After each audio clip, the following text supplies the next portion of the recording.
Nu ko, kamēr ārā ir negaiss un lietus un krusi, tikmēr ir jāpiķē tomāti.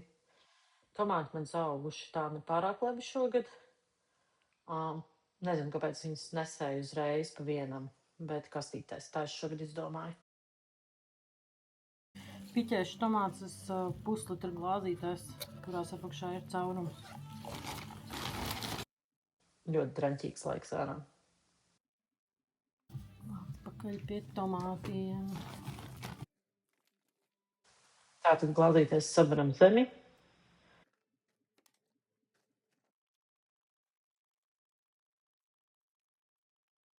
Un es aizmirsu aplaistīt tomātus, tāpēc salaistīju tomātus tieši pirms viņus sāku piķēt.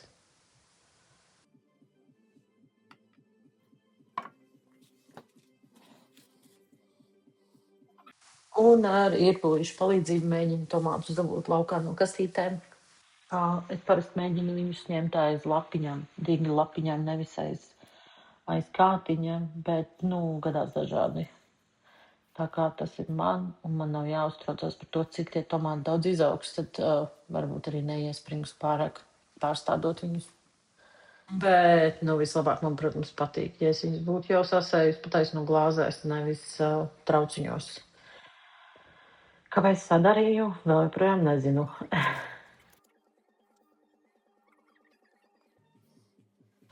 Šī šķirne bija egīls, kas no 12 sēklām sadīga 4, no kurām viena pavisam maziņa sēja 23. martā un pārstādīja 6. aprīlī.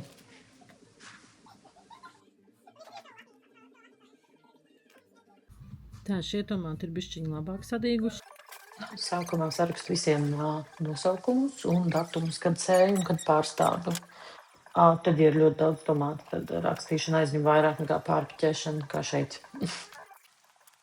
Saliekam glāzītes. Sabaram zemi. Vai cik ātri viss notiek. Un izpiķējam tomātiņus pa vienai katrā glāzītē. Ļoti ātri, kā redzat. Un beigās apliem. Un neaizmirstam, protams, arī uzlikt zīmītes, lai mēs zinām, kas tie pa tomātiem ir.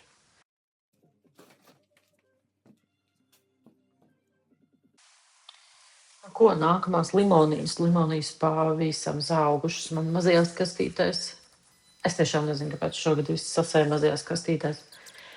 Tas vajag tā kā izratināt un sastādīt atsevišķi. Redzat, arī ļoti ātri to var izdarīt ar pātrinājumu. Bet jā, es nezinu, vai viņas izdzīvos. Cerams, ka izdzīvos.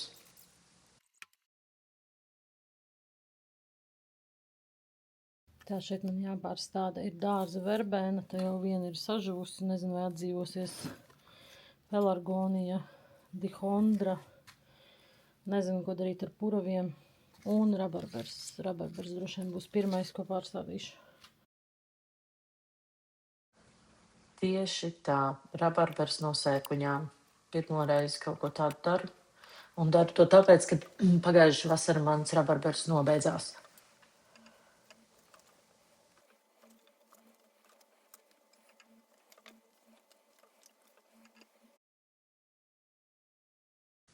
Turpinu ar puraviem.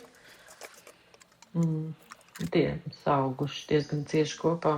Un arī diezgan maz vieta viņiem bija, tāpēc tos arī vajadzētu izpiķēt pa vienam.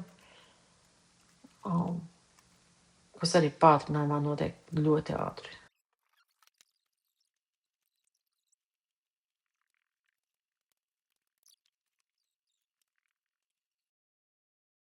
Un turpinām ar salmenēm, kuras arī es nezinu, kāpēc sasēju visu paciņu vienā mazā kastītē.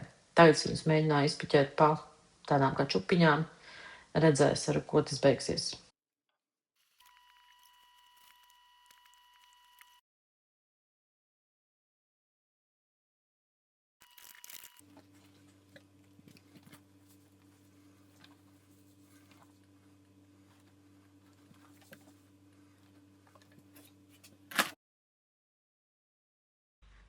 Nākamā dihondra pagājušajā gadā man izdīga no 5 sēkliņām 2, un šogad tieši tas pats no 5 sēkliņām izdīga 2. dihondras.